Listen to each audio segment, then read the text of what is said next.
that kind of stuff. I never comment on stuff like that. No, I'm not. I'm just relaying what she said. I'm just going to listen to you at this point. It gets better because I had broken ribs at the time, right? She was jumping up and down on you that good. She busted up your ribs and smashing my ribs. Still going? I don't know. But yeah, she's still flying down the M50. Nina. He says, I think I could do a film. What do you think? And I said, now let me think about it. I went back and said, no, I don't want to do it. I said, I don't think I'm that interested enough to have a whole movie sit there about one dude for an hour and 40 minutes. I said, no. Yeah. And it's like, if whatever you do, my heart's going out to you. I'm just saying this is how I feel that it just makes what I have to do incredibly harder to deal with. I actually think it's the other way around. I bloody well hope so, yeah. I hope so, That'd be amazing. That'd be amazing. Yeah.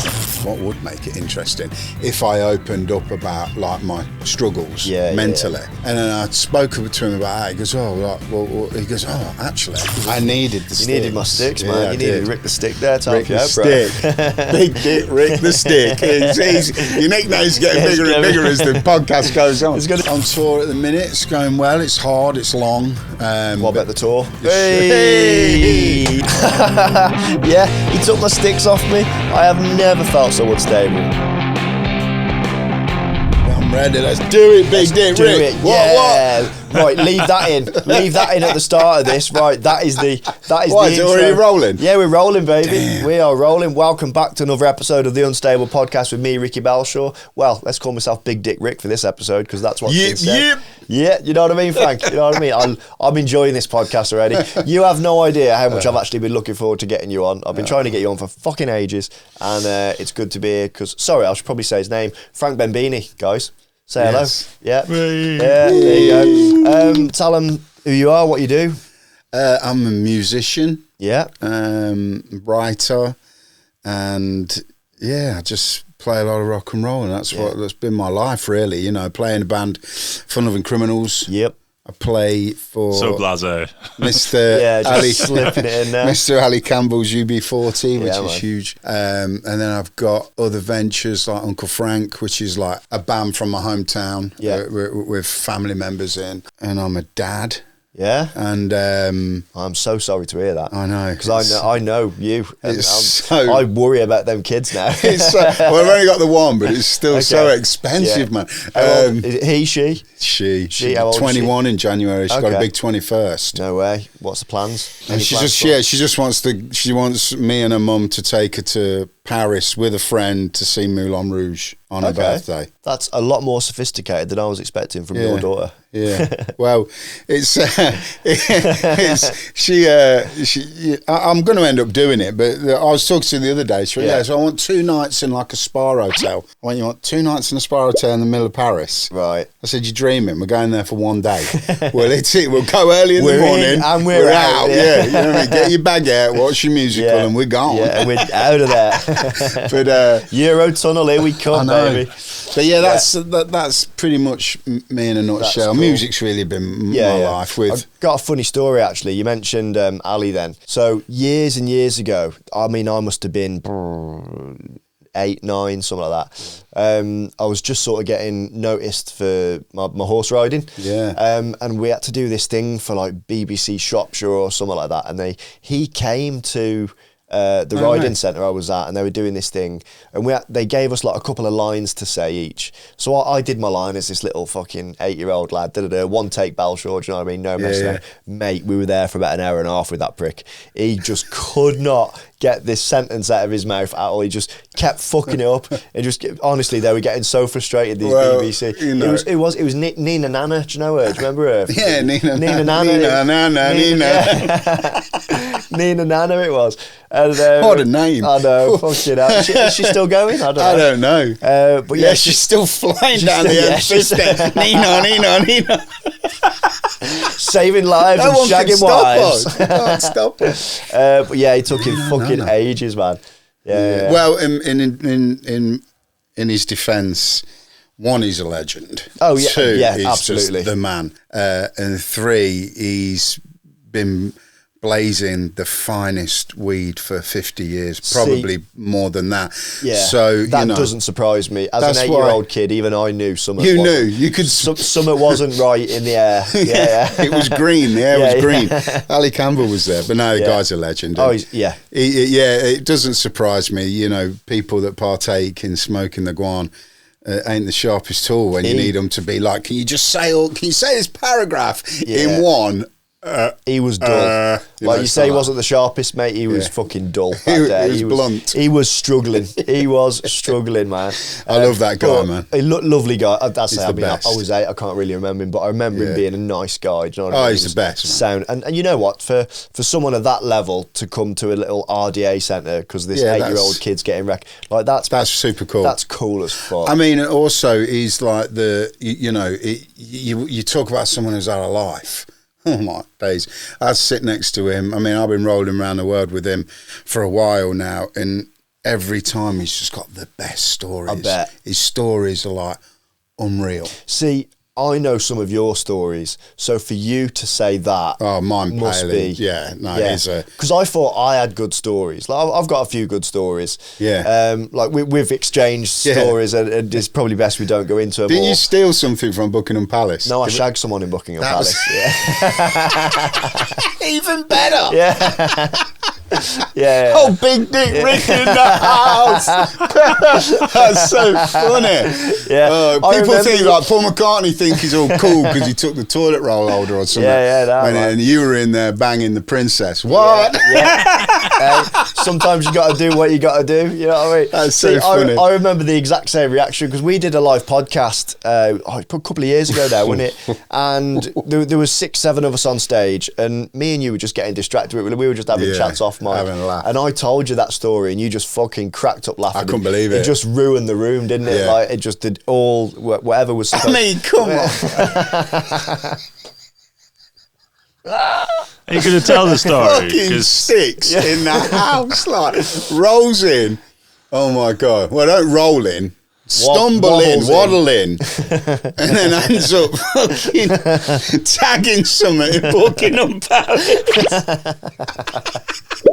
These guys are done. So I'll tell you the story. So it gets better because I had broken ribs at the time, right? She was jumping up and down, and you're that good. She bust up your ribs and smashing my ribs, smashing my dick. That's funny. So it was just after getting back from the Beijing Paralympics, and 2 weeks after getting back, I fell off a horse. My leg got stuck in the stirrup.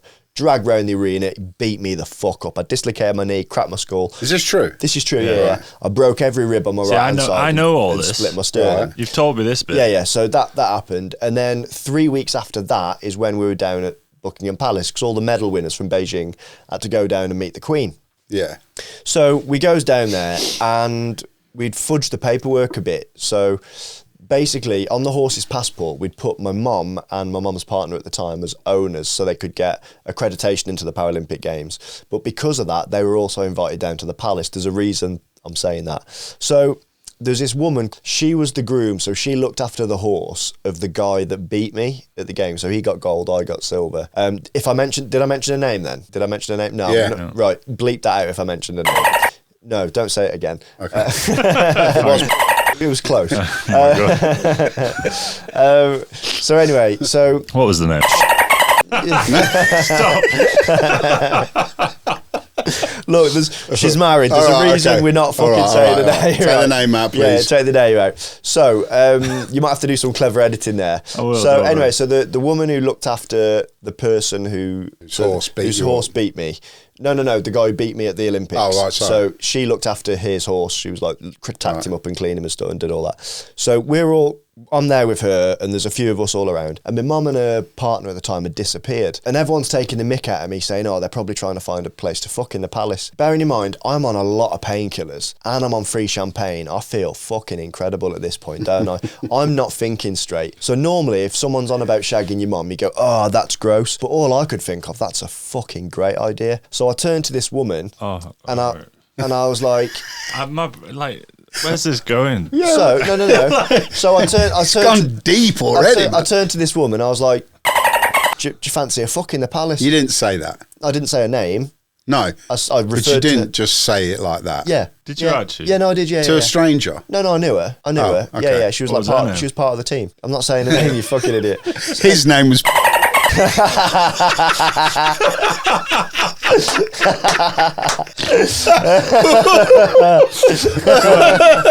playing. Go on, play. So I was fully expecting her to say no. Man, me too. You know what I mean? The way you elegantly asked her. I was like, fancy fucking the palace? And she just looked me square in the eye. She went, yeah, all right. I was like, oh. But she was so matter of fact. She went, we'll meet the Queen first and then we'll go to the toilets. I'm like, psh. Cool. We were all put in a line then, waiting to meet the Queen, and she's working her way up the line. And again, I'm on a lot of fucking painkillers and free champagne, and all I'm thinking about is, what if I get Pilly Willy? Do you know what I mean? I've got the opportunity of a lifetime now. What if it don't work? So as the Queen is moving up the fucking line, I start having a bit of a play. No, come on. To see if you can't, not with the Queen, man. You can't. The Queen's moving up, so I start getting a bit of blood flowing. It's working. Jobs are good, and then it wouldn't stop working, right? The Queen's about 3 people away from me. I've got a stiffy. I'm thinking, fuck's sake. So I took it up into my belt. The woman's here. The Queen meets the woman. Have you done it already? No, not yet. No, you're doing it after this. Yeah. So then the Queen comes to me, we shake hands, she fucks off, we go to the toilets. Now, obviously, I've got broke ribs, I've got a black eye and stuff, and I'm a bit bruised up. And the security guards making sure that only one person at a time goes into the toilets. I assume a lot of people try and do this. So I pretended to be gay. I was like, darlings, you've got to let us in there. She's got to do my makeup for all the photos, because I had black eyes and stuff. They believed me. Went in the toilets, mate, it was the most unsexy shag of my life. Went in there, pulled a skirt down, bent over, looked back at me. Mate, she said 2 things. 1, don't get spunk on my skirt. Oh. And 2, spit on it. That was it. So I did, and that was that. And that's why he's Dick Rick. And now I thought you were going to say the Queen walked up and instead of shaking your hand, she showed me dick. She showed you your erection. But did the Queen say anything nice to you, though? Liz, give me a handy.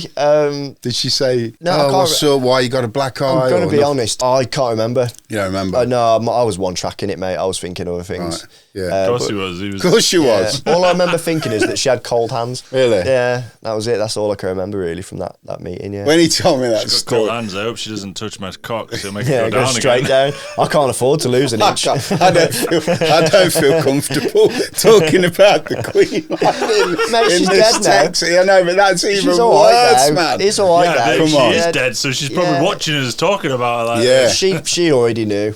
But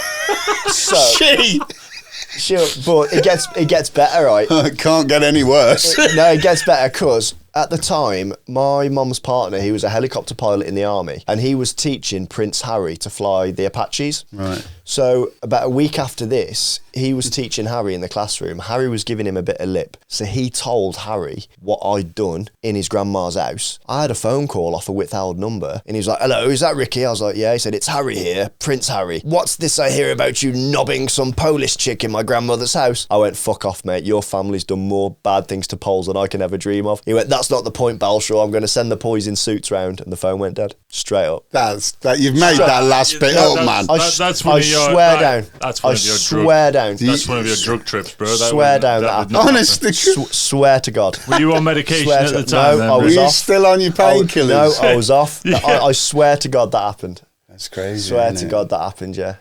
Yeah. Well, that was some introduction that night when he told me that story. That's how we met.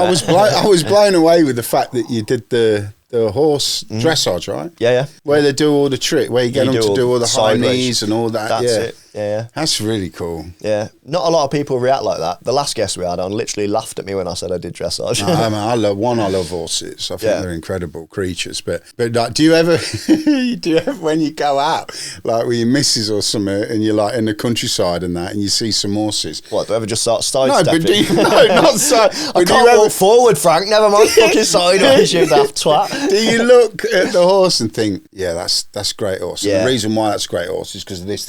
Yeah. Do you know stuff? Yeah. I reckon that's cool, man. Yeah, that's you can see how the different breeds are built and how they're muscled up, whether they can move for dressage or jumping or bending or whatever. This is a really weird question to ask during this kind of podcast, but Hi guys, do me a favour and go across to patreon.com/ patreon.com/Ricky's Unstable. The first 1,000 members are just £1 a month for the lifetime of your membership. You get bonus content, you get early access, and all the fun from Ricky Balshaw's Unstable. See you there. Why do they measure horses by hands? Because it's just an old way of doing it. Farmers just did it by hands. What, from the feet? They just go like that? Yeah. So they're measured in. So a hand is 4 inches. There's some fucking small hands. Yeah. Well, I don't know. Anyway, that's what it is, 4 hands. A hand is 4 inches, yeah, and you measure them from the bottom of the hoof to the top of the withers, where like the top of their shoulders. Right. So that's how high they are. They don't measure to the head; it's to the top of the shoulders, which is called the withers. Shit, yeah. really? Wow. I didn't know that. Yeah, I thought it was to the head. No, it's to the top of the shoulders. Someone told me that horses are always are just really, really scared creatures. They're fight or flight. Well, they're flight animals, aren't they? They're prey in the wild. So generally speaking, under like fear or anything, you're a fight or flight, and they are 100% flight. Yeah, they just get out of the way. Like a horse, then. Just running away. Yeah. I'm not. Running. I think I would be by nature, but fucking God, I don't know. But you ain't Forrest Gump. But God fucked me, didn't he? Like God was like, this. Run, Ricky, run! The funny thing is, I talk about Forrest Gump in my set. Do you? Yeah, I compare myself to him. That's so funny. You need to start doing the Elvis dance in the TV. I do when I have a spasm. Yeah, just get a bit of get a bit of Fun Lovin Criminals on, and I'm jamming away. Jamming right? off you go. Man. You're on one. That's it. But anyway, we're talking about me here, and it's all about you, man. I want to talk about you because you've got some exciting shit going on at the minute, haven't you? Yeah, I've just put a film out. Yeah, man. Yeah. Well, it's in the process of coming out as far as distribution, whether that be BBC or Sky Arts or Amazon or something like that.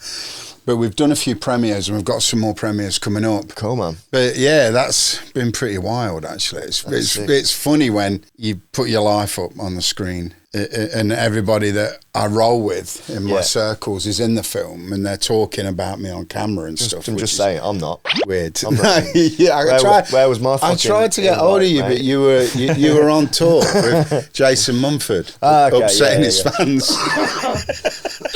Yeah, I did that. I did that. Yeah, it's been a long one. Cool, man. It's been 10 years in the making. That's amazing. That must be such a bittersweet moment to finish it, because if it's been 10 years in the go, to actually get that moment when it's finished is like it's a proud moment, I bet, but quite sad at the same time. It is and it isn't, because it's like it's not over. It's like a picture of a part of me, and nothing's really going to stop, but it's just like, well, this is what it's like to be me, I suppose. When the director and good friend of mine, talented cat from Leicester called Steve Baker, when he said, should we put a film together, I was like, no.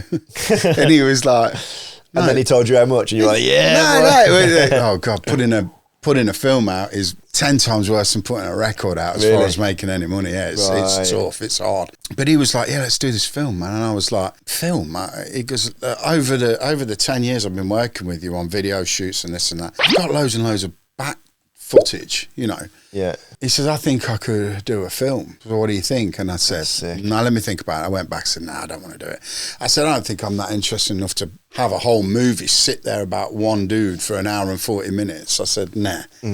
And he was like, well, I beg to differ, because and then he sent me a list of everybody that I've worked with that he's got footage of me working with, and it's an impressive list. I was going to say, because you're very sort of, you're not an arrogant guy, you're very humble like that. Yeah. But what you've done and achieved is amazing. You get people who have achieved far less doing autobiographies and shit. Do you know what I mean? Like, it's fucking right, isn't it? Do you know what I mean? Or on a celebrity TV show. Yeah, like, I have to research who these people are. Some of them. I ain't got a fucking clue who half of this year's I'm a Celebrity cast is. Do you know what I mean? They got Angry Ginger on. He's famous for just fucking playing games, which is fantastic. Yeah. But in terms of achievement and what you've done, like, you've done incredible. You know, the funny thing is though, I've watched a couple. I've had 5 days off. Yeah. Because I'm on a 50-day tour at the minute, which is heavy. So I just flew in from Bologna, and in the last couple of days, Italy. Thick as fuck now. Italy. Right. And I've just caught up on a bit of the celebrity thing, because I like Jack Osborne. I like him. He's a good guy. Yeah. And funny to see Ruby Wax, who's still really funny. To be honest, I said that about the cast. Actually, a really good cast. It is pretty good. I've been watching it. It's cool. But here's the funny thing. I can see that Ginge winning it. I can. And that just goes to show you that, you know, who who is the real star? Normality, just a normal guy, not all these other people like Martin Kemp or whatever, old 80s pop dudes, whatever, you know, and it's like, well... The example I gave them was kind of putting him down, but actually, in terms of how you're talking there, he's become famous and well known for just being himself. So while he hasn't done the stuff you have and worked with the people you have, that's what I was getting at there. Yeah. But he is just known for being himself, and that's great. So when he's put onto something like that, he's going to excel, because the actors, they get famous for playing other characters. They're not themselves, do you know what I mean? Where he's just... It's funny. He's great. The one I watched last night, he's doing this task, he's like, heads I saw it. in this thing, and he's got to knock And he's this like star doing around. that with the stars. He's like, doing, and one of Ant and Dec, who are really funny, I think. They're great. They are great. They're fantastic. But one of them was like saying something like, oh, you just got to use your tongue with you, and he just started going, why don't you shut the fuck up? I was That's like, ginger. class. So that's angry ginger. I thought it was right What funny. made me laugh, they said, yeah, you're in Australia now. He said, I knew that 7 days ago, you prick. dickhead. You prick. It's quite funny. Yeah, no, I can it's see him great. winning it. But no, like when Steve said about the film and he sent me this list of like, you know, you've worked with all these people and I've got footage, I was like, he goes, so I think we could do a film. And I still said, no, I don't want to. I don't think it's a good idea. And then I was like... what would make it interesting if I opened up about like my struggles mentally? And then I spoke to him about that. He goes, he goes, actually, when I come with you to film you play at this music college, there was like, and he went back through it, and like nearly every student up and down the country, when I threw the questions open to them, asked, do you ever get stage fright, or do you have any mental health issues? Like every single pupil. And then I thought, all right, well, if we incorporate that into the film, maybe it would keep people's attention. So I did. Yeah. And then when I did the premiere a few weeks ago in my hometown, it sold out the cinema, which was amazing. But when I walked in, it was the first time in a long, long time that I've been proper nervous. I don't get nervous. If I'm playing in front of 100,000 people, 10,000 people, even a small intimate gig, that can be even more nerve-wracking. I was just going to say, I'd much rather perform in front of 10,000 than 10. It's easier. Yeah. You don't feel... like you feel like you can hide from a bigger crowd. If 100%. you're in a room with 100 people in, there's nowhere to turn. They can literally call you out on the spot. Yeah, you can see every face that doesn't like you. But if it's mass, you just can't. Yeah. But I've never got, as far as my music, never get nervous hardly ever. That's great. But when I walked in the cinema and they said, here's a radio mic, you got to go up and introduce the film, say hello and thank everybody for coming. Yeah. My knees went. Did they? I was like, oh, mate, you needed some of these. I needed the sticks. You needed my sticks, man. You needed Rick the Stick there to help you out, bro. Big Dick Rick the Stick. Your nickname's getting bigger and bigger as the podcast goes on. It's going to just be easier to say Ricky at the end of it. But yeah, and it was the first time where I sat in there and seen 200 people, and they're all people that probably know me because it was my hometown. Yeah, of course. And I knew a lot of them, but then again, I didn't know a lot of them. It was like 50-50. And I think that's sweet. That's cool. But seeing them react to me being vulnerable, saying, oh, by the way, I struggle with this, and this. It was, there were people crying, people come up to me afterwards and going, oh, it's so cool. And da-da. So that's been a massive thing for me. Yeah, I don't want to ruin the movie, because obviously I want people to go out and get it. But just summarise, what sort of struggles have you had? Like, how have you? I don't know that about you. Yeah, well, I've got like clinical anxiety. I've had it for a long time. Okay. So mine's more of a fear, health fears. Okay. Pussy. Then it gets you down, gets you a bit depressed when it's like a nasty 360 circle thing you get in when you struggle with them kind of mental health, and it's hard to get out of it. Sometimes it's quicker, sometimes it takes longer. But I talk about stuff like that in there, and how it's affected me and how it's possibly affected, friendships, partnerships, parenting, everything. Yeah, it affects every aspect of your life, won't it? Of course. Yeah. I've been very lucky that I've not had much mental health problems. Which is amazing, seeing what you deal with. Yeah. You'd have thought that, I'd be fucked all over, but no, I've been very lucky that mentally I've been all right. But listening to people like yourself who have struggled, you don't realise how sort of, I'm going to say the word wrong now, but debilitating, is that how you say it? Debilitating? It is. It can really because affect you. Some days you just won't even want to, I've had it that bad where it's like I can't even drive my kid to school. Yeah. Because just the fear of doing that is just too much for me. Crazy. And I don't really know why. That's the biggest thing with mental health is the fact that you can't fathom it out, why you're feeling how you're feeling, that's brutal. That's a brutal thing. The only time I can sort of relate to that, like, because I'd never understood like a lot of the mental health stuff. Like for me, like if you're scared of a spider, you see a spider, you're scared. There's a rational sort of route there. Yeah. But the only time I've had anything like that is when I had that fall, where I got dragged and stuff. I got on I got on the same horse again 6 months after. Fell off him again and knocked myself out this time. Wow. And then the time I got on after that, I just experienced, the only way I can describe it is the fear. There was no rational thought. I wasn't scared of getting on the horse. I wasn't scared of falling off the horse. I was just fearful. It was like the proper fight or flight. Yeah. And like there was no rational thought behind it. There was just the emotion. So that's the only way that I can personally relate to what you're saying type thing. And that's exactly what it is. You got your finger on the trigger there, because that's what that form of anxiety is, and how it makes you feel. How do you deal with that? It's brutal. Sometimes it's just hard. You got to try different things, because it makes you not want to do something. It will make you not want to walk to the shop. It will make you not want to say to somebody who said, "Oh, do you want to come round and go for a drink?" No, I don't want to do that, because if I do that, then I could have a full-blown panic attack, and I don't want to do that. But then what you're meant to do is all them things it's telling you not to do, do them. Right, this you making me feel like I'm going to put you there. You're my old friend. You come and see me now and again. I don't particularly like it, but I'm not going to give you any more power than that. So I'm going to let you go, and I'm going to go for that walk, or I am going to take my kids to school. And it's really, really hard. But then if you do that, then you're keeping your mind active. And then because your mind has been active for a bit, it all of a sudden lets that temperature gauge go back down. Because they say that it's like your fight and flight is a thing called an amygdala, I think it's called. The amygdala, And it's like your temperature gauge. And when you're born, it's set down, way down here. Right, okay. And then your life brings you up to about here. Right. And then sometimes if you get in a fight, or you bash the car, it'll go right up there, and it's to protect you. That's what it is. Self-preservation, isn't it? But when you struggle with mental health, it'll just go poof, and then you've got no idea why it's done that. You're like, well, I don't. That makes you sense. Trying to work it out gives you more anxiety.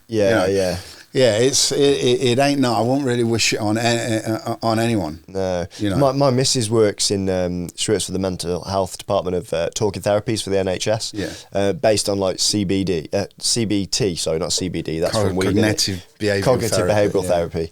And it's exactly that. It's the way you sort of get over it is sort of exposure to it, I forget the terminology now, but basically you do sort of like baby steps into it, and it like do slow little bits of exposure into it until you learn that it's mind over matter to break that. That's right. That habit. It's hard to do. It's hard to let people know what it's like that have never experienced it. As I say, I had no idea until I experienced it myself. I had no idea, because it just made no sense to me. Anytime I'd experienced fear, there'd been something there to make it up. Anytime I'd been angry, there'd been something there. Anytime I'd been upset, there was always a reason. And until I'd experienced that fear without a reason, I'd never truly understood a mental health problem. But now, although I'm not claiming to be an expert or anything like that, but I understand that feeling without a rational or linked thought. Do you know what I mean? Am I explaining it well? You're doing pretty good. Thanks, man. Appreciate it. I'm trying. You're welcome. 8 out of 10. 8 out of 10. But no, it's exactly like that, and it's fucking horrible. Yeah. Because when it comes hot, and then when you already have got a pressurised job, whether or not that be, all I can ever talk about is me, my job, because I wouldn't want to talk about anybody else. Of course, So it could be the same for a bricklayer, a plasterer, a lollipop lady, whatever. Yeah. But with me, I do rock and roll, so I deal with late nights, poor eating, travelling, different altitudes, different time zones, the stress of getting on with the same band members that you've been with for decades is a pain in the arse, and there's a lot of pressure in that itself. Like travelling, living out of each other's back pockets, and then obviously the kind of nervousness that runs alongside a show going correct, your crew, your equipment, the crowd? Are we going to have a good show? Is it going to be a bad show? Is it going to get a good review, good bad? You got all that on top of somebody that has mental health. Yeah, man. It's brutal. But I don't want anybody to watch this and go, yeah, well, I feel like that, and all I do is fucking paint houses. Yeah. And it's like, if whatever you do, whatever it is, my heart's going out to you. I'm just saying this is how I feel that it just makes what I have to do incredibly harder to deal with. I actually think it's the other way around. I think people who are doing sort of like the bricklaying and the painting and the stuff like that are probably looking at your lifestyle thinking, fuck, that's amazing. He gets to travel, he gets to do this, he gets to play music. It's not a real Why job. the fuck has he got mental health problems? Yeah. So I think they're looking at it the other way around. But I don't think whatever you do, whatever industry, whatever art, whatever job, anything, your problem's your problem. Exactly. Do you know what I mean? It don't matter what you do. Just because you're successful with your music doesn't mean your fucking home life is safe and sound and perfect. You know what I mean? We've all got the problems regardless of what you do. So I actually think it's the other way around. People would be looking at you thinking, he's got fucking everything there. Yeah. Do you know what I mean? He's going on tour, he's doing this, he's got the money, but you've still got the mental health problems. And exactly. And you've got to it don't matter. It don't matter what you do. It doesn't matter. Don't matter who you are. We all take a shit. I just, I just wish it right, could be innit? something that could be sorted on a quicker way. I totally understand. Yeah. I struggle with my mental health every day. Yeah. And it's nice to see somebody like you say something like that. I was just having a little like somber moment to myself. I was like, I'm gonna cry. Yeah, this is the quietest you've ever been in a pod. Yeah, I know. I was taking it in. I was proper like, that's overwhelming. That's awesome because that's kind of what made me do the film, because that's in the film. What was interesting for me watching the film is obviously because I'm heavily involved in it, because it's about my life and me. But there were certain bits where Steve, the filmmaker that's made the film with me, said, I don't think you should come today. And I'd be like, well, why is that? Well, today I'm talking to your younger brother. Oh, yeah, I want to come down. He went, if you come down, I don't know whether or not they'll talk about you, how they talk about you if you weren't there. And I was like, I get that. Yeah, but I want to be there because I want to make sure you're asking him the right stuff. He went, trust me, like, I think I've got this. And I was like, okay. And so I didn't go to that. And then he's talking to like my best friend who I've played music with for 30 years, who's now in the Fun Lovin Criminals. Like, I'm coming to that. I don't think you should come to that one either. Yeah. And I'm like, right, okay. So then it started pissing me off a little bit. And then when it got to my mum, I said, well, I'm definitely coming to that one. Yeah. And he went, this is the one that you're absolutely not fucking coming to. Yeah. And I was like, yeah, but it's my mum. I want to make sure she'll trust me, she'll be fine. I was like, okay. So when I had to go in and watch Can it I in make the a editing, prediction before you say? Go on. I bet watching that was fucking eye-opening. Oh, God. I bet that was... Yeah. I bet you realised instantly why he didn't want you there. Yeah. Oh, absolutely. He made the perfect call on that. Yeah. But it was, you don't, you think, well, okay, when you might relate to this, when you're in your mental health and it's taking over, it's like you're that involved with it, trying to understand it, trying to tell it to go away, trying to work out what triggered it. When you're doing that, you're so, what's the word? You're so involved, engrossed in your mental thought path of you trying to get out of how you're feeling because you're fucking scared to death that you're going to die or whatever. And what you never ever think about is, wonder how my missus. Yeah. Just looking at, wonder how my kid, wonder what my mum, wonder if my mates even realise that I fucking struggle. Yeah. Like, because I don't really, because at the time, you can't go up to somebody and go, you know what, Ricky, I'm worried, I think I might jump off a bridge tonight. Yeah. I can't cope with, what can't you cope with, Frank? Yeah. Well, I actually can't tell. I don't know how to tell. Yeah. I don't know what. Yeah. That's really fucking scary when you're in that. Yeah, yeah. But then for me to sit and watch the film of how it makes people I love talk about me, that was gutting. Especially when it hit my mum. I was like, can you stop it? I just walked out. Yeah. And then he left me because I'm notorious for, if I get angry, I'm going, fuck you up. I just can't help it. Like, what you guys don't know is I was able-bodied before our first meeting. And he just went fucking apeshit out. Yeah. I've got it. Because I called his mum a slag.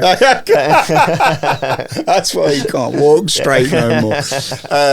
But yeah, it was an eye opener to see how it makes other people feel, you know. And all I would say is all my people want me to be the best that I can be. And they just wish they could cure it for everybody that loves you, innit? Yeah. Like, do you know what I mean? All the people they just that want I the best love, for the you, best don't they? But you don't hear that all the time. Nah. And when you see it on a screen, and when you see it with 200 people in a packed cinema house, fucking that hit me, that did. Yeah, I bet. Hit me better than any applause I've ever had from thousands of fans of my bands. It just fucking hit me in a different way. That's for you. That's all for you, innit? Yeah, and it's also it's our creation. It's for me, but it's also for my clan. Yeah. That understood me, and I don't think until that point, watching that film back, that I realised, they do actually understand, but they just don't feel the need to press me on it. Yeah. Which is really like warming to see. That's really But that's what that's took a major bit of my life up. But I've also put 2 new albums out this year, which is like unprecedented. So obviously I follow you on the socials and stuff, so I've seen that you've been, you've been busy. I've been too busy, if you want the truth. Well, you say too busy, but, you know, for me, because although I said I haven't struggled with my mental health, I kind of have if I'm not busy enough. Well, that's when it takes you down. Yeah. There's the other side of it. Yeah. That's when it takes you down. If you want to sit there full of fear and anxiety, and think that by sitting in your warm living room watching shit on the TV is going to help you. It might, if you're watching wall-to-wall comedy films or whatever, it might lift your spirit a little bit. But the it's best only thing, short term, innit? Oh yeah, the best thing for mental health, unfortunately, is exercise. But that can be down to, well, I say unfortunately because I ain't big on exercise, but I got bust up knees. So mate, don't fucking start that. That's so funny. Don't start that shit with me. Oh, I can't exercise because I can't believe I just said that. Fuck off. Ray, I'm sorry, bro. No, fuck off. No, you don't mean that. Don't be a prick. I didn't mean it. Bollocks. You knew I didn't mean that. Bullshit. I've fucking had enough of this. I need a fucking break because I'm not listening to this fucking prick go on about his poorly knees. I know. I've been I've been so fucking nice. I've been so nice about your mental health. I've been so fucking lovely. Now I can fuck off. Now go and get a fucking razor blade. Fuck off. We're going to a word to our sponsor. See you in a minute. I'm going to educate this cunt on bad knees. If you're into Pokemon, Warhammer, Yu-Gi-Oh, Dungeons and Dragons, or anything like that, get yourself down to Triple C in Siston, Leicester, where they can take care of all of your needs. They're also a CGC specialist, so if you find any comics or cards knocking around in your grand's attic, get them over there, get them graded, and you never know, you might be sat on a fortune. If you're listening to this podcast, you get 10% discount on all of the CGC products using code UNSTABLECGC10, and they'll give you 20% off all of the Warhammer products using discount code UNSTABLE20. Thanks very much. Back to the pod. Right, welcome back to part 2. Me and Frank have settled our differences. We're cool now. Right. I accept your apology. I'm sorry about that. Thank you for the blowy. Yeah, I can't believe that I was saying how bad my knees were when you're sat at the side of me. That was stupid. Funny. But yeah, what I was going to say about the anxiety is the number one thing is exercise, which I obviously am not mad keen on. But I drum, so that's kind of like my exercise because it is quite physical. I put one of them watches on, you know, when people are trying to do 10,000 steps, and just one of my sets is 19,000 steps. One of my hour and 40 minutes on stage equivalents to 19,000 steps. So if I'm doing that 4 days a week, you know, when the doctor says, you know, and you get the form, how many hours have you done? 15 minutes this week? Have you done half an hour this week? Have you done an hour? Mine looks really impressive if I'm going on how many steps I've done. Yeah. But then I had an ex-girlfriend buy me one of those fucking things once. Oh, fuck off. That's why she's an ex-girlfriend. She's your ex. She bought me one of those fucking dick splash. What's the point of that? You should have strapped it around one of his sticks. I never fucking hooked it on the back of some fucker's car. She'd have been well impressed. You know what I mean? I'll tell you what else. We had when I was on the team, we had like all the fitness specialists and stuff come in, and we had to wear these like heart rate monitors and all these other things that measured our like CO2 output and all that stuff. And she said to us, she went, look, you know, we know everything that you're going to be doing over the next 72 hours. Like we can even tell when you're having a wank. I was like, fucking challenge accepted. Because I was 19 at this point, mate. I wanked so much in that 3 days. I give her the fucking thing back. I was like, I've had a fucking good weekend, sweetheart. It's so bad. It's so bad. Well, exercise, apart from tossing off, is like the best thing for your anxiety, but also challenging yourself to do things. But like I say, that was a big part of seeing other people's opinion on that. But yeah, that's what. That's powerful, man. So it is powerful. That's out now, is it? It's the best thing. I always say this: the best thing to find out anything that I've got coming out is just go on @Benbini on Instagram, because that's where I always put, the film's being shown here. Yeah. Blah blah blah. We'll put that all in the description at the underneath this on YouTube or Patreon, wherever it is. So we'll link that for you. I just opened this in the break, and you were going to tell me a story. Oh yeah, so I can't believe you drive, but I can't believe you're drinking that crap. Oh, no. Well, let me get it down me before I regret. All right. Have a couple of swigs. We were asked by Red Bull to play at the Rip Curl Sport surfing thing out in Hawaii. It's like, wow, we get to I'm just Hawaii. Joking on Red Bull. You will when I tell you this. But I was like, we'll go and do that. You know what I mean? Play one show in Hawaii, get to be there for 10 days. And it was Red Bull, doing the big surf competition. So they've got these big wooden things built up to an observation deck on the beach, and then you've got all these world-class surfers out there surfing the break, and they're being scored and something. It was really interesting, and we were invited down. Come and have a day. Come and watch it. Sick. And we'll be playing the gig the following night for all the people winning awards, and it was like the big after show party, and Fun Lovin Criminals were playing. So great. And anyway, so I'm up there. Sun's beating down. It's Hawaii, Maui. And I'm just really enjoying watching these guys wipe out and this and that. And I needed a drink. And I said to one of our friends that invited down, was on the panel judging. I said, bro, is there any water or anything? He goes, yeah, is there any water? No, ran out. Go down there and get a drink from this shack. So there was this round wooden shack with a Red Bull tent awning thing on it.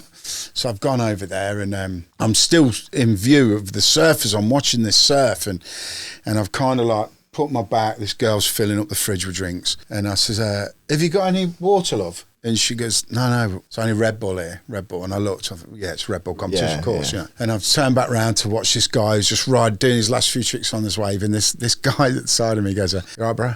I says, yeah, man. He goes, you enjoying the day? I says, yeah, it's great. I goes, the waves are massive. I said, I wouldn't even dare go out there. And I'm having the crap this guy called. And then this girl goes, psst, there you go, bro, there's your drink. I said, oh, thank you. He went, wouldn't drink that if I were you. I says, no? He goes, nah. He goes, why? Because it's full of crap. I wouldn't even like to tell you the stuff that's in it. You know what I mean? Just don't drink it. I was like, oh, okay. I says, so what do you do anyway, bro? And he goes, I run this. I goes, oh, right, the surf competition. He went, no, I own Red Bull. Oh. And I was like, what, you just told me not to drink it? He went, fuck no.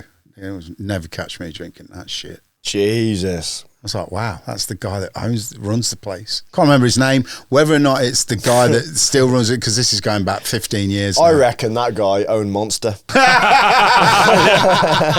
He was there undercover. Mate, he wasn't the Red Bull boss. That cunt was Monster, Maybe mate. You're absolutely right, because I was thinking as I walked off, I'm thinking, there's Red Bull flags everywhere, this whole competition's Red Bull, and then I go to ask for a Red Bull drink. And you just happened to be stood next to the boss of Red Bull. He fucking lied to you, that guy maybe. did, mate. Maybe he did. Maybe it was the head of Monster. He was the head of Monster, mate. That's funny. Them pesky energy drink owners. Because Red Bull's not weird. I'll go show you this. Red Bull is called Red Bull because the direct English translation of the original Thai energy drink's name, Krating Dang, which means red goo or Red Bull. Red goo? That don't sound good. Is that how you pronounce that? G-A-U? Red Gao. Red Gao. Red Gao. It's like red goo. Just red shit. Yeah, basically. It's probably, just slurge, isn't it? Just tastes so good, though. Does it? With the vodka it's like in McDonald's, it. though, What do you think that tastes like? Yeah. Red Bull. Describe it. You can't. No, describe it. Do you think it's sour? Do you think it's sweet? Do you think it's... Is it like a fruit taste? It's incredibly artificial. It does. It just... There's nothing natural about it, and it tastes like a sweet chemical. Do you think it's sour? No. Kim drinks it and thinks it's sour. Yeah, but we've spoke to Kim. She thinks eating grass would save the fucking planet, so she's a terrible person to take advice. Bro, honestly, mate, seriously. honestly, we had a half-hour Patreon about how she thinks grass.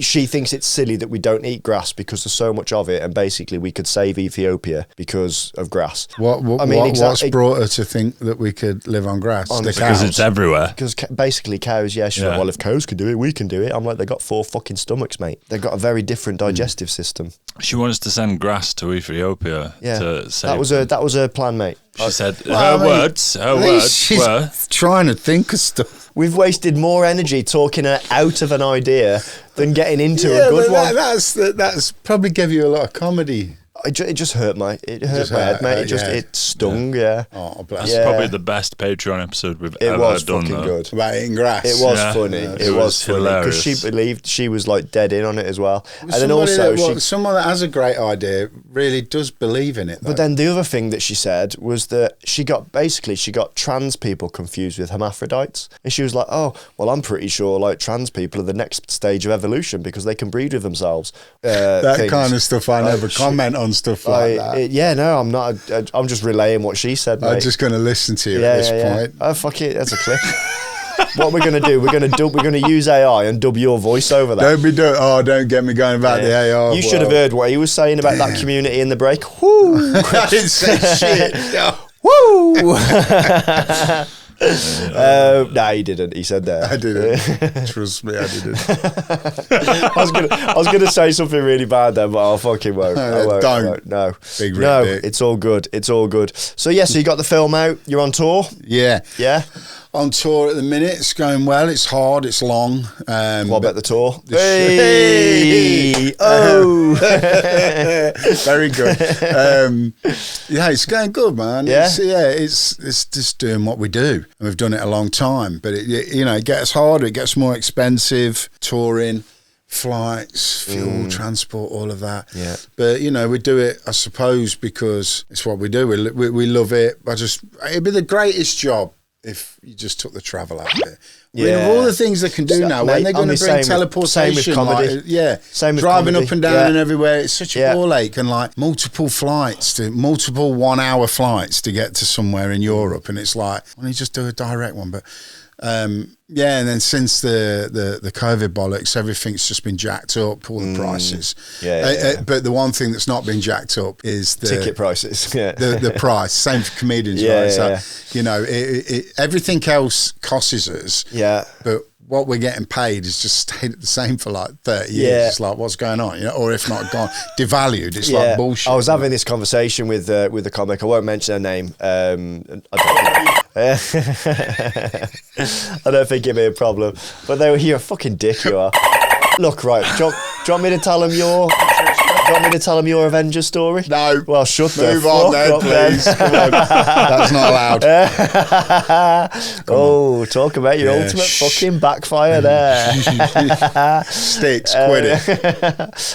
But no, he was saying that like the wages that we get paid in comedy are exactly the same now for a 20-minute set as they were 10 years ago. Yeah. 10 years ago, we were fucking loaded. Now it's a fucking struggle. And you're exactly the same with you. Everything's gone up except for what we get paid. But I mean, the crowds have been great. We fucking love it.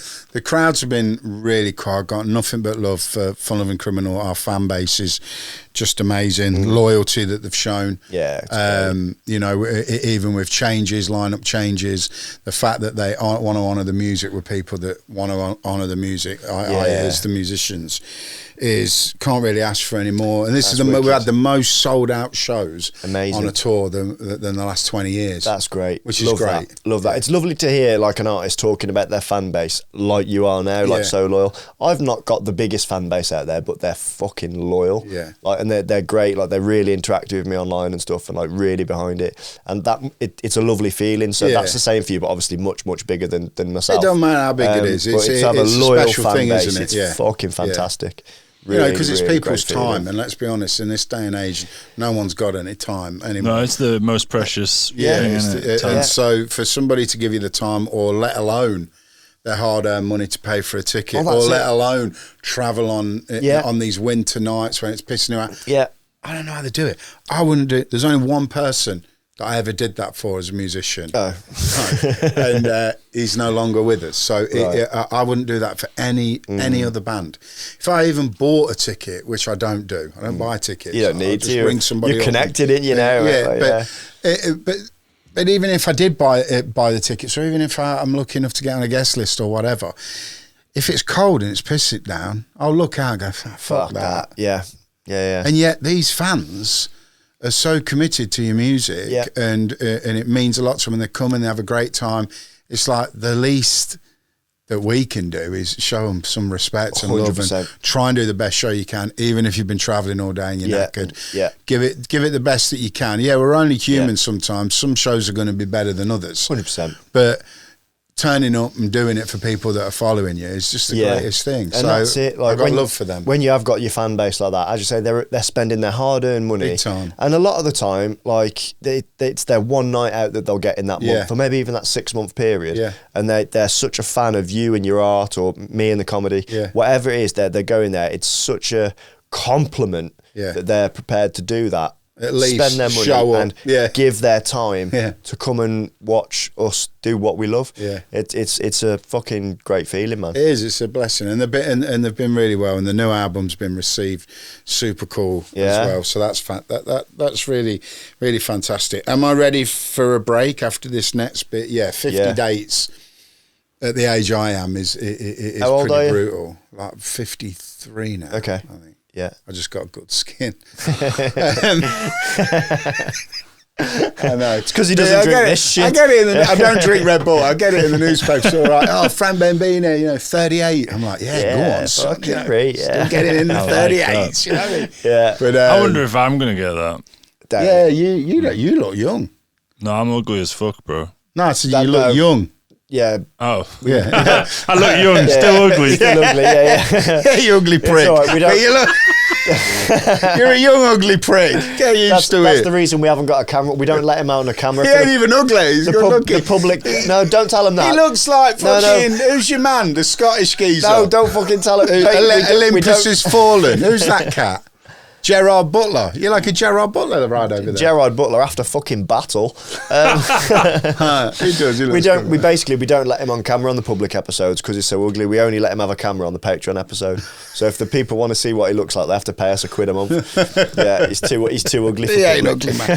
Gerard, your producer over there, Mr. Butler. Gerard. I think that's the best compliment I've ever had. Thank you, Frankie. JB, that's JB. what you're known from now on for me. JB the producer. JB the producer. Yeah. Giant bollocks. I like that's GB, you fucking dickhead. Yeah, Gerard spelled with a G. It is. Yeah, GB. Yeah, but he said JB. I said JB. I should have said GB. Yeah, he was wrong. I was wrong. Yeah. I don't care. I was gonna do a Jack Black fucking like. Yeah, Jack Black. Okay. No, GB's better. GB. I reckon you look more like Jack Black than Gerard Butler. No, you don't. You trust me. You look like Jack Butler. I swear down. Do you reckon? Yeah, big time, man. This is Sparta, motherfucker. Yeah. Maybe not in that movie. Yeah. I was thinking more in like the Olympus has fallen. London is falling. Bingo, right there. Yeah, there you go. Fat Gerard Butler. There you go. So what's next then, man? What's next for Frank? Finishing this tour. Yeah, when's it finish? How many dates you got left? I've got 17 dates starting. What day is it today? Tuesday. No, it's Monday today. Monday today. Monday the 23rd.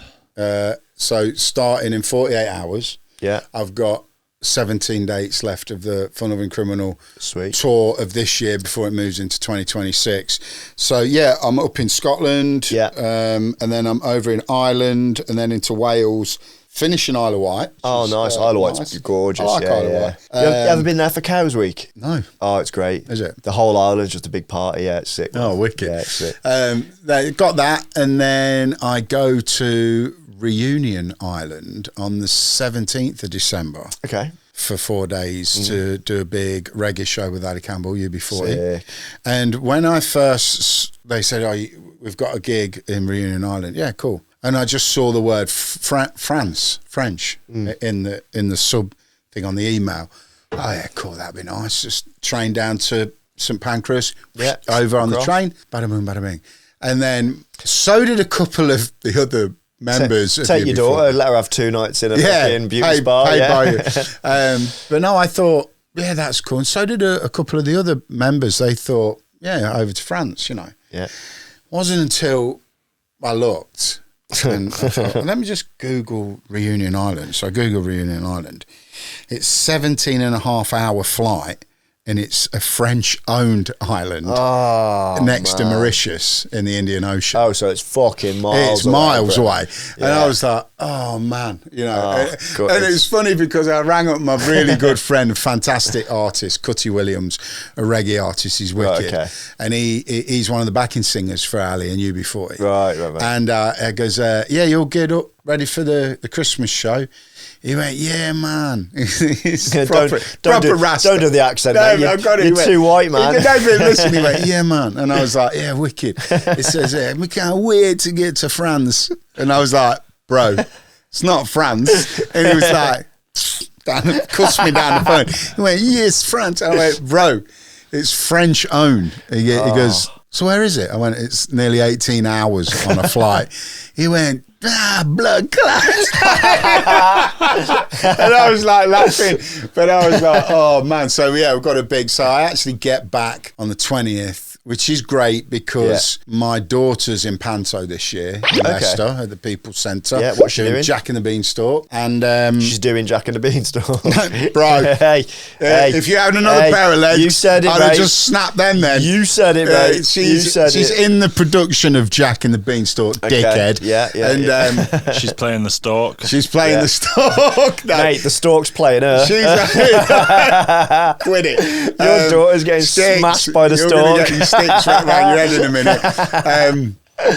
So I'll get back to see that, which is wicked. Why would you want to watch your daughter doing that? Shut up a minute. Fucking grim. Funny little story on this is the last couple of years, because I know the people that put that production on are a great bunch, great couple, Louise and Nigel.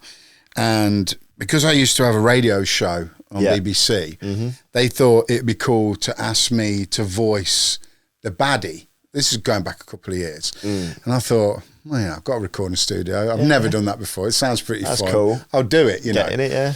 So I said to my daughter, I says, they've asked me to do this voiceover. And she's like, Dad, I don't want you to do it. And I was like, well, it'll all become about you. This is something I do.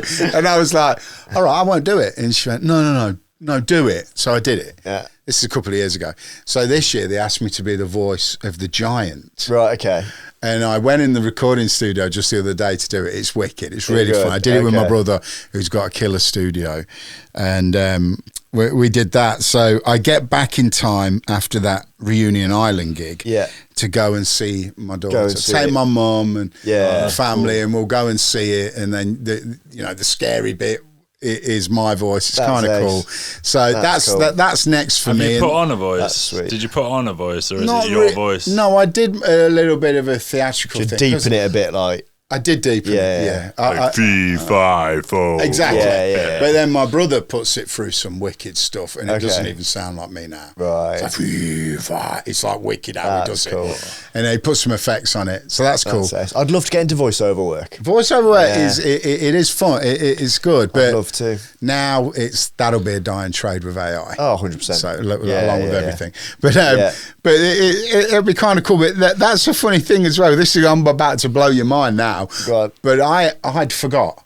There's a lot of things that I forgot. Yeah. When I did the film, it's meant to be about my life, and I left out a massive part of my life, which was my early dancing career, which was huge.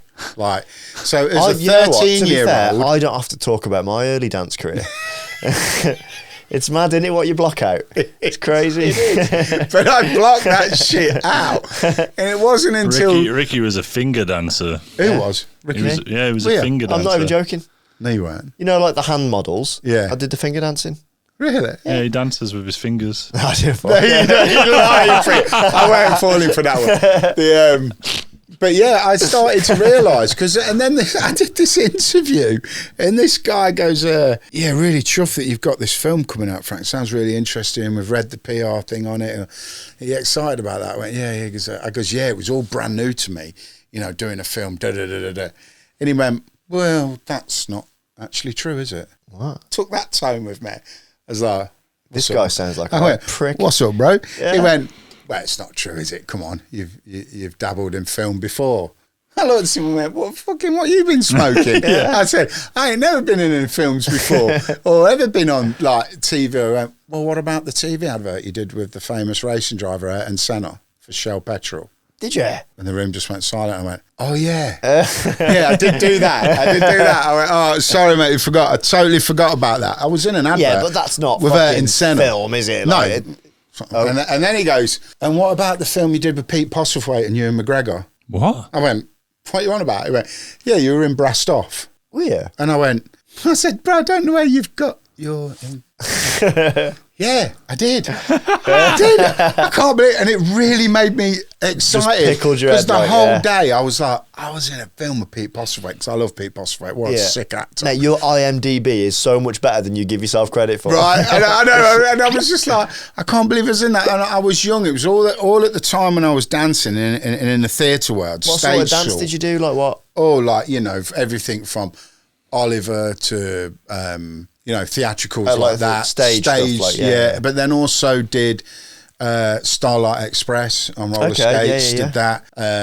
So, it was so modern. You've always been in the jazz, arts, like, tap, ballet. Wow. Everything. No way. Yeah, back then I looked a bit more like Pat Swayze on like one of the Is that why you've got bad knees now? Exactly. Yeah. But I don't want to, not as bad as yours, let's just put that out there.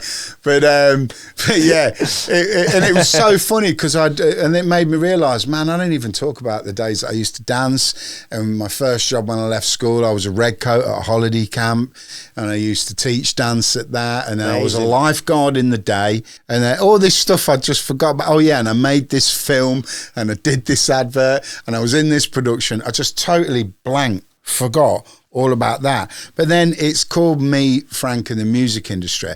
That wasn't music. That's probably why I didn't really go into that deep. It's more about my music career. Yeah, it makes sense. But yeah, it just goes to show you what you forget. You forget. Yeah, man. but now you've got a sequel. You got part 2, baby. Yeah. The film's called To Be Frank. What could be called the second one?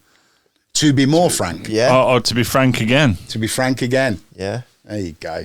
There you go. Gerard's on it. Yeah, fucking JB over there. He's going to star in it, old Butler over there. GB even over there. Do you know what would really help us grow? Is if you could subscribe to the channel and like the videos. It'll cost you nothing and it really helps the podcast to grow. Are there any, for your tour, are there any tickets left? Are they all sold out? I think there's a few left, one or two of the Scottish states. I think Isle of Wight's sold out. I think the one in Cardiff sold out. But if you want to check that just go on to at Fun Lovin Crims on Fun Lovin Crims. At Fun Lovin Crims on Instagram. Yeah. We put up all our... And so someone already bought Fun Lovin Criminals? No, we've got Fun Lovin Criminals. Oh, right, okay. But we're trying to make it... Trying to be cool. Not have to type so much. That's what they recommend. So it's just Fun Lovin Crims. Right. Yeah. Cool. Fair. I'm just thinking when this episode's going out, it's going out around Christmas. Yeah. Oh, right, okay. We can bring it forward. Yeah, well... We can bring it forward. Yeah, but we could talk about Christmas... Well, they are in Christmas. Them shows... we could release it early December. Yeah, we can 17 days. Yeah, we can bring this at the start of December. Yeah. Yeah. They are. Cool. Yeah, first episode of December, we'll fucking do this. Get it sorted. That's next week, innit? Yeah. Yeah. Anyway, we'll sort something. It'll be soon. Yeah. Whenever you want, guys. It'll be the second week. We haven't got a huge fan base at the minute. It's growing, and we're like really loyal. But you never know. There might be some tickets sold. Yeah. From you never know. So we'll stick that in. And then the main thing then is after Reunion Island, take a bit of a break. Well, I say a bit of a break. It's more like 2.5 weeks, and then I go out on tour with Ali Campbell, UB40. Quality. And they're going to be great because that's... You'll have to ask him about... I bet he definitely won't fucking remember that day, to be honest. Won't. No, but... I remember what I did last week. Not me. To be fair, I don't. He's fucking ledge. But yeah, so going out on them dates, and they're going to be wicked because they're places that you just... As a normal I'd never rock even heard it, band, you don't get to play places like Tonga, Samoa, Fiji, New Zealand. That's quality. And that's what we're going to do in January. I think it's amazing that you do, you know, in the two bands doing totally different genres as well, yeah. And that's great because they're not competing with each other. No. And you're able to sort of see two very different areas of the music industry. That's fucking quality. Which one's your favourite, or do you not want to say? Well, Fun Lovin Criminals has been my life now for a quarter of a century. Yeah, that's mad. That's 25 years. It's a long time. Long time. Yeah. And so that is always, you know, special to me. But I really love playing with Ali because I grew up as a kid loving him. UB40 was massive in my house. Yeah. And I love the story of just how they got their name. Yeah. I fucking love that story. It's great, and it's a true story, which is unusual in rock and roll. So the UB40 used to be the name of the form for signing on the dole. Yeah. And they were all signing on. No, your vehicle, you got VC1. Yeah. For being unemployed was UB40. And they were all signing on, and became That's UB40. Amazing. Yeah, that's awesome. Amazing. Yeah, I mean, he was they were into music. They grew up in Birmingham in a big black community, so reggae music was there, and Ali loved it. And then I think Ali just finished school, and he was like very early on. I think he was 16, 17, something like that. I was in a pub and someone started on him and glassed him, yeah. And made him go blind in one eye. And this guy got caught for doing it, and Ali had a payout. And with that payout, he walked straight round to a music shop and bought all the instruments. Yeah. Put him in a basement, and then just asked his brother and a few friends if they want to try and start a band. Yeah. And none of them knew how to play anything. And then they went on to be the biggest reggae band in the world. Amazing. They're the biggest selling reggae acts next to Bob Marley, and they're from up the road in Birmingham. That's incredible, isn't it? That's amazing. That is absolutely incredible. Yeah. I wonder if there's like some kids currently in a basement doing that, and they're going to call themselves Universal Credit. I bloody well hope so. Yeah, I hope so. That'd be amazing. That'd be amazing. Yeah. That's fucking funny. Oh, Butler, he don't come much, but when he comes, he comes swinging, mate, man. He fucking comes in. Hey, comes swinging. I love it. Man. That's nice. So obviously we're going to go over to Patreon shortly, which is where we'll get into the real fucking juicy stuff because it's behind the paywall. Right. But obviously you've been on the road like 25 years doing what you're doing. Give me some stories, man. Give me some of the stuff you've been up to. Obviously this is public, so keep it as PG as you can, and then we'll really get into it for the Patreon. But tell us what goes on, because we all hear about like the rock stars, they're fucking doing X, Y, and Z, getting up to it, and you hear things. But give us some insights, man. What shit goes on? It's funny because it's like what can I tell you? What can't I tell you? It's one of them. Tell me anything. Yeah, but I can't. You can't. It's just me and you. I get in trouble, and I get others in trouble. You know what I mean? No, I know exactly what you mean. All the stupid things that you can think of from getting fucked up. I know exactly what you mean, because if you were to ask me the same question, there's so many stories that I did while I was on the team that I just wouldn't be able to say. Yeah, you wouldn't say. So I get it. But we've all done, we've all done dumb shit on tour, because you do. A lot of it's boredom. Yeah. You're in that same process every day. Like, I've had this conversation with a few people. It's boring. It's the same with sport. Like when you're a musician, you're doing a world tour. You see a lot of airports, you see a lot of hotels, and you see a lot of arenas. You don't see much of the country you're in, do you? It's all bouncing. And I was the same. I saw a lot of hotels, a lot of airports, a lot of stables, and that was it. So there is a lot of boredom in between what you're doing. There's a lot of boredom. So a lot of the times you do dumb shit, and then sometimes that dumb shit ends up in the newspapers because to people that are working. Broke the law.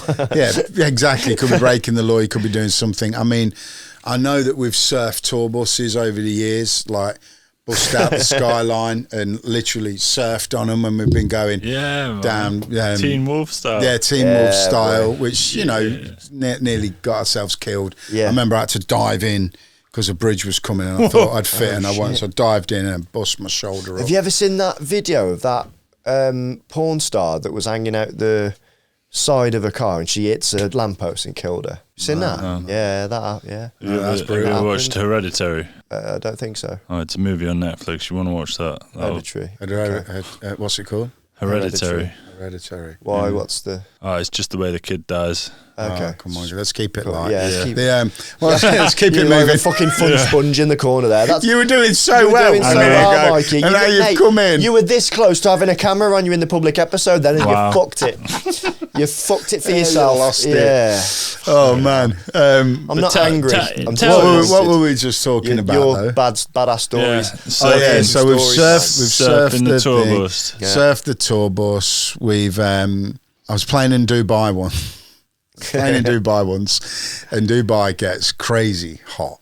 I'm going to Dubai next August. It gets so hot. Be ready for that. It's brutal. And and also don't have anything in your bag, because I got arrested 4 weeks ago there. Did you? Yeah. What did you have? They found a gummy in my rucksack, and I honestly thought, I wonder how that got there. I had nothing in there. Right. I thought I cleaned the bag out, and there was one in there, and it was pretty scary. I mean, we were playing a massive festival alongside Ed Sheeran. That is scary there. And they've pulled me in, and it's like, it ain't one, it's like a team of them, and they all look like they all look like Ming the Merciless from Flash Gordon. They all look like baddies. You know what I mean? Perfectly lined out, beards, and I was just oh man, here we go. So they've said, have you got anything else? And they were going through my bag like you wouldn't believe. They were taking a big biro pen and unscrewing the end and pulling out the cartridge and just making sure there was ink. I mean, they were going to town. And but in the end, they said, there's only one way out of this. If you've got a credit card, we'll let you go. If you've not got a credit card, straight to prison. And I was like, man, please put your credit card in this wallet I've got.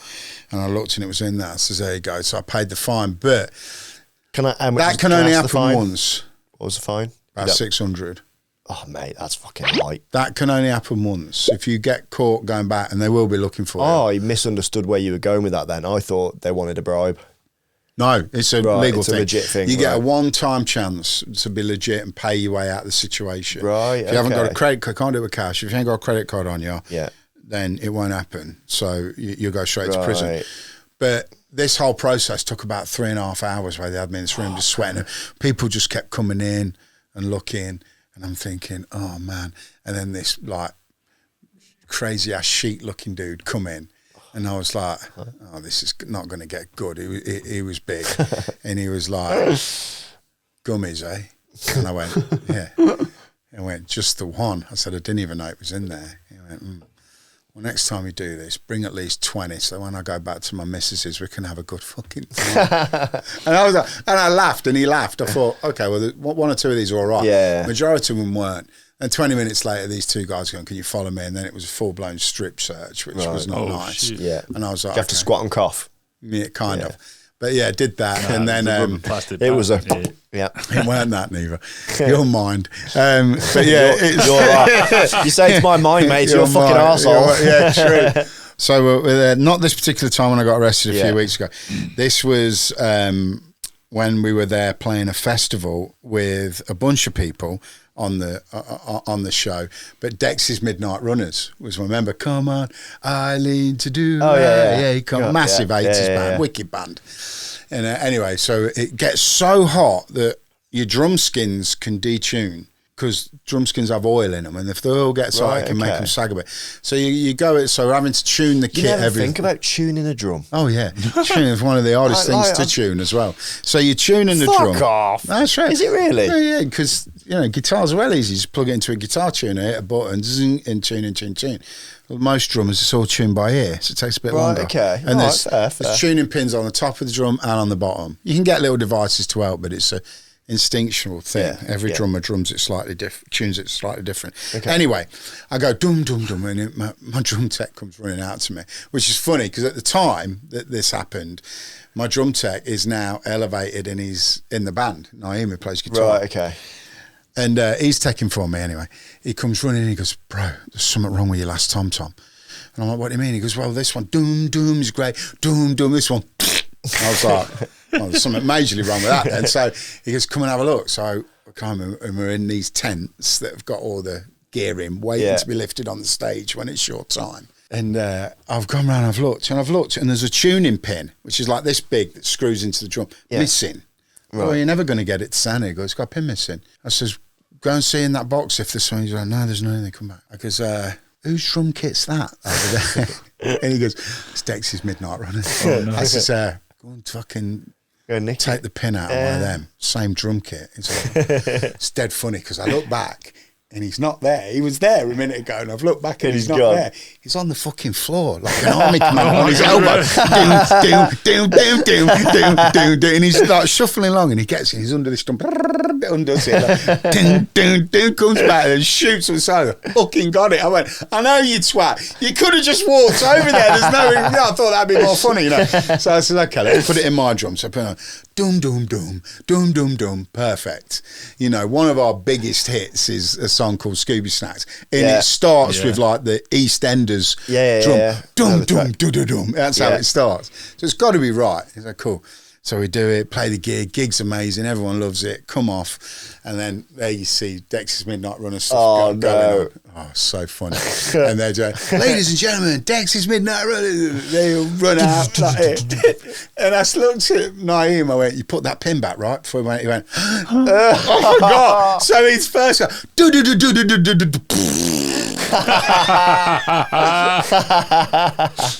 That's a pretty cool. That's a non-offensive rock and roll story. But there's been loads. You know, being arrested in airports and forgetting to take, a pound of weed out your case as you've got as it's gone through. We got arrested at the Paralympics.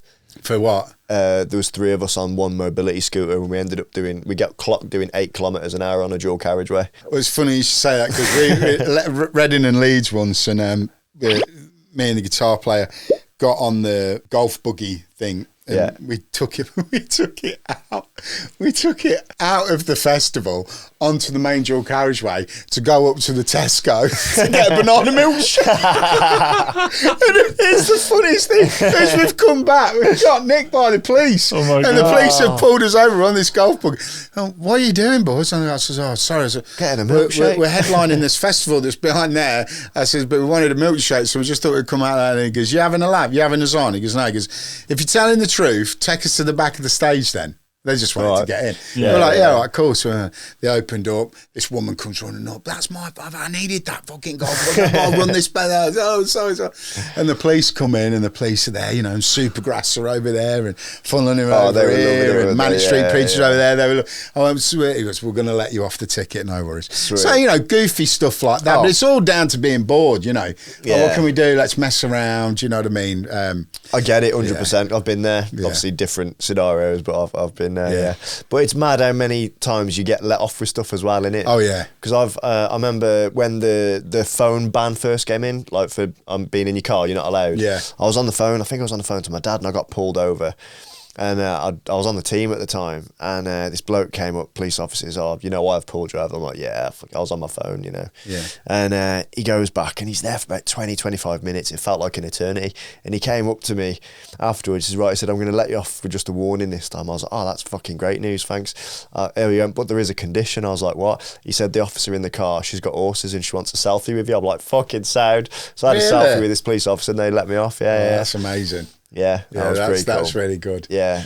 I've had some funny stories and funny interactions with people. I obviously met some amazing people as well along the way. I could name drop beyond belief if I really wanted to, but yeah, we'll talk about them in the Patreon. So people have got to pay for that shit. You got to pay for that shit. Pay for that shit. Pay for the real Get your stories. money out. Yeah. Yeah. Right, I think we're going to call that there, mate. That's the end of the public episode. Look into that camera right there and tell them where they can find you, bro. Yo, it's Frank, Fun Lovin Criminals. So you can find me on Insta on either at Benbini, which is my personal one, or you can get me on Uncle Frank Music or Fun Lovin Crims on Instagram. And I think also, your Facebooks and stuff. I don't do the TikTok and the Snapchat and all that. I ain't that down with the kids. Trying to do a bit of TikToking, but my daughter, she's never got the time to show me how it works. But she shows me how it works. He's such a prick. This guy's a prick. But yeah, that's how you can get hold of me. Instagram is the main one I'm always tampering with, trying to. Excellent, guys. You know what to do. We'll put all that in the description. Go and watch the movie as well. I haven't seen it myself yet, Frank. I'm going to be honest, but I will watch it. We'll put links all in the description where you can find us, or where you can find Frank. Sorry. For us, do us a favour, like this episode, subscribe to the channel, do all that stuff. We're going to go over to Patreon now. Patreon.com/Ricky's Unstable. It's still just £1 a month for the first 1,000 members, and we're going to really hear some proper shit that we're not allowed to put anywhere other than behind a paywall, and he's going to name drop them names, do everything. So thanks very much. He's shaking his head, but we're going to fucking get out of him, because what he doesn't know is I already know some of the stories. Oh, leave it out, bruv. The rules are, if he doesn't say it, I fucking will. Do you know what I mean? So come over to Patreon now. It's still just £1. See you there. If not, see you next week. Bye.